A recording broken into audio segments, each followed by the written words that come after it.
sommes aujourd'hui dans le 19e commandement. Nous avons décidé de sortir, de venir à la rue, justement parce que c'est une des choses que vous pouvez faire de différentes, sortir de la routine. Et vous allez faire un grand bien à votre relation sentimentale. Mais aujourd'hui, nous allons parler du 19e commandement que c'est encore au sujet de l'argent. Tu domineras sur ton argent. Alors, pourquoi nous devons dominer sur l'argent? Parce que quand la personne, elle domine sur l'argent, elle évite les disputes. Une fois que nous savons que beaucoup de personnes, à cause de l'argent, se disputent, se bagarrent, ont même une confusion à la maison, ils n'arrivent ni même pas à établir la vie financière. Beaucoup même finissent avec le divorce. Alors nous voyons que le fait de ne pas dominer sur l'argent mène beaucoup de gens à la séparation. Oui, et tu vois, comme peut l'argent être le responsable pour tant de divorces? Combien de fois les femmes n'arrivent pas à se contrôler? Mais pourquoi? Peut-être à cause d'un manque d'attention dans son mariage, elle veut remplir cette manque avec l'argent. Parfois, elle change de portable chaque 6 mois, épuiser la carte. Peut-être le problème, c'est plus profond que ça, non? C'est un problème émotif, c'est un problème parfois même psychologique, un problème surtout spirituel, parce que la personne, elle commence à chercher un secours à ce vide, à ce manque qu'elle a, à travers des choses physiques.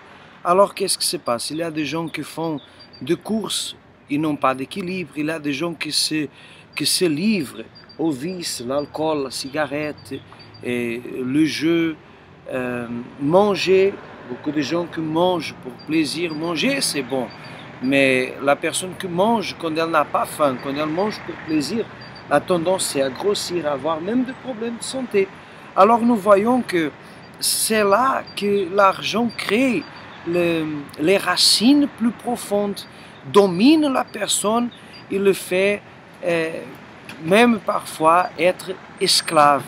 Alors, qu'est-ce que nous devons faire? Analyser le budget familial. Toutes les familles doivent avoir un budget. S'il n'y a pas un budget familial, alors les gens vont dépenser l'argent n'importe comment. Et ce qui va se passer, c'est qu'ils vont créer d'autres problèmes. Alors, ce que vous devez faire, administrer votre argent. C'est comme une entreprise. Une entreprise, elle a un comptable, elle a une somme d'argent qu'elle peut dépenser, autre qu'elle ne peut pas dépenser, une somme d'argent à économiser, à investir. Et le même doit se passer dans l'entreprise, comme nous avons dit déjà dans l'autre vidéo, qui s'appelle mariage. Cette entreprise qui s'appelle mariage, elle a besoin d'un contrôle. Et il y a toujours un qui est plus comptable, autre qui dépense plus. Il y a un qui aime plus écrire tout sur ordinateur. Il y a autre qui écrit tout sur le papier, ou parfois qui n'aime même pas écrire. Alors nous voyons que le mariage, il est un peu comme cette entreprise. Et ça, c'est mathématique. Quand il y a la mathématique, alors il y a une discipline. S'il n'y a pas de mathématiques, il n'y a pas de discipline. Et s'il n'y a pas de discipline, alors là, tombe tout dans le même trou. Mais aussi, il y a des personnes qui veulent discuter le problème économique de la famille, mais son conjoint ne veut pas. Alors, qu'est-ce que cette personne, elle peut faire?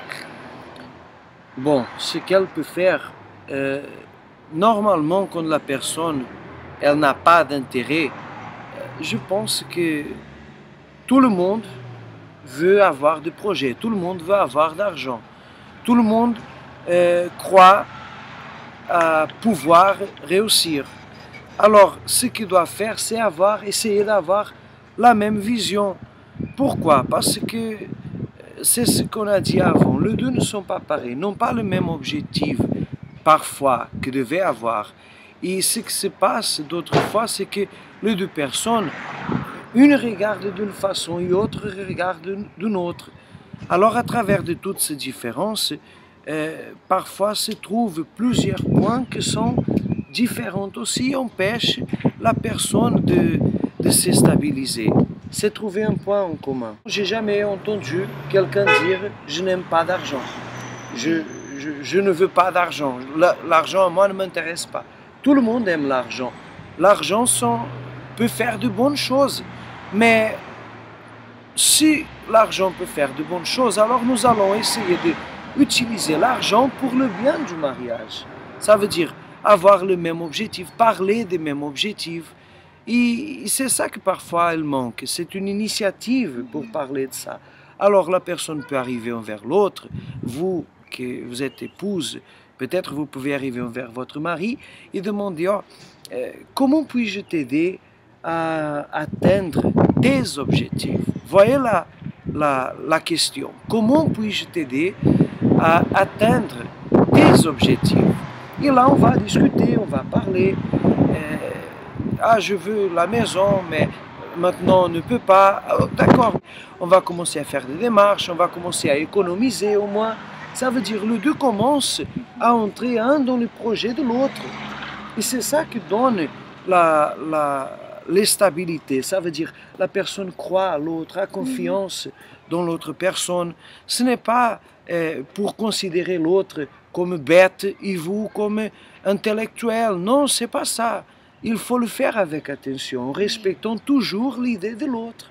Ça, c'est très important que tu as parlé. Et peut-être vous êtes la personne dans votre maison qui va économiser le plus. Il y a toujours un qui sait économiser plus.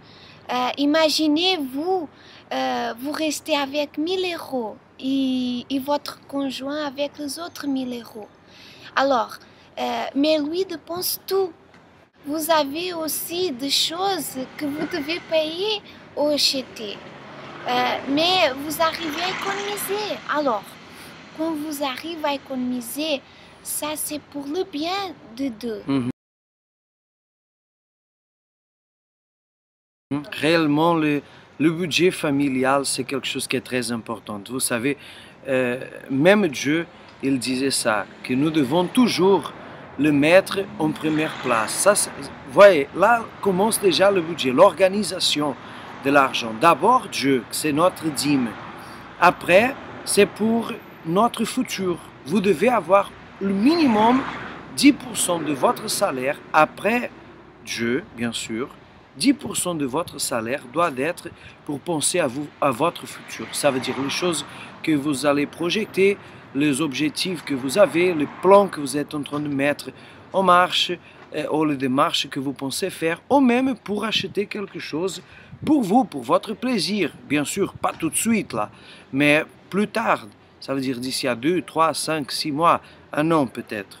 Alors, l'ordre doit être d'abord Dieu, après votre futur, que sont vos économies pour vos projets, pour acheter quelque chose pour vous, symbolise même la dîme pour la personne. Non? D'abord la dîme pour Dieu, après la dîme pour la personne. Et après, alors vous allez utiliser 80% pour votre vie normale, pour votre mois. Non, c'est possible, croyez-moi, c'est possible. Bien sûr, vous allez arrêter de manger une pizza, vous allez arrêter d'aller à la restauration rapide et vous allez commencer à administrer un peu mieux votre argent. Mais la personne va avoir toujours quelque chose à pouvoir investir. Et ça, c'est très important, au minimum 10%. Et aussi, Dieu, il parle de les offrandes. Même Dieu, il attend notre cadeau. Alors, imaginez dans notre mariage, parfois, on dépense en beaucoup de choses. Et pourquoi pas ne faire pas un cadeau à votre mari?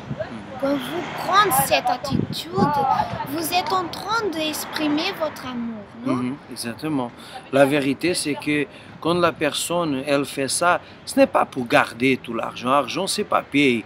Et tout va rester ici. Mais quand la personne, elle fait ça, elle commence à avoir un équilibre, un contrôle. Ça veut dire qu'elle est maître de l'argent. Elle domine sur l'argent. Elle fait ce qu'elle veut avec l'argent. Et elle n'est pas esclave. Et aujourd'hui, nous voyons que beaucoup de gens à cause de cette mentalité d'esclave, d'être esclave de l'argent, achète le plasma que le voisin achetait, achète une voiture meilleure que le voisin parce qu'il a acheté une nouvelle voiture, il veut acheter une autre. Le portable, c'est toujours le portable de 3 en 3 mois ou 4 en 4 mois. Toujours que sort un nouveau, la personne prend. Ça veut dire elle dépense l'argent parfois dans des choses banales, inutiles. Et ça, c'est avoir la recette pour être stressé et avoir des problèmes, principalement être esclave de l'argent. Alors le conseil que nous vous donnons, c'est de pouvoir équilibrer votre vie en dominant toujours sur l'argent. Dans la prochaine vidéo, nous serons là avec le 20e commandement.